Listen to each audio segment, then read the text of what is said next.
तिकडे मुंबई विमानतळावर 12.68 कोटी रुपयांचं ड्रग्ज जप्त करण्यात आलंय। 12,68,00,000 रुपयांचं ड्रग्ज मुंबई विमानतळावर अंमलबजावणी संचालनालयाच्या अधिकाऱ्यांनी जप्त केलं। मुंबईतल्या आंतरराष्ट्रीय विमानतळावर सीमा शुल्क विभागानं केलेली ही धडक कारवाई आहे। बँकॉकहून आलेल्या एका 28 वर्षीय प्रवाशाला संशयावरून ताब्यात घेण्यात आलं। त्याची चौकशी करण्यात आली। हा आरोपी केरळचा रहिवासी असून रविवारी बँकॉकहून तो मुंबईला आला होता।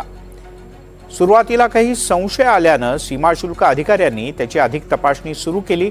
त्यावेळेला त्याच्या बॅगेत कपड्यांच्या खालती लपवून ठेवलेल्या हिरव्या रंगाच्या सुक्या पानांमध्ये 12 पॅकेट्स सापडले आहेत। चाचणी केल्यानंतर हा पदार्थ हायड्रोफोनिक वीड प्रकारातलं ड्रग्ज असल्याचं समोर आलंय, ज्याची आंतरराष्ट्रीय बाजारातली किंमत 12,68,00,000 रुपये इतकी आहे।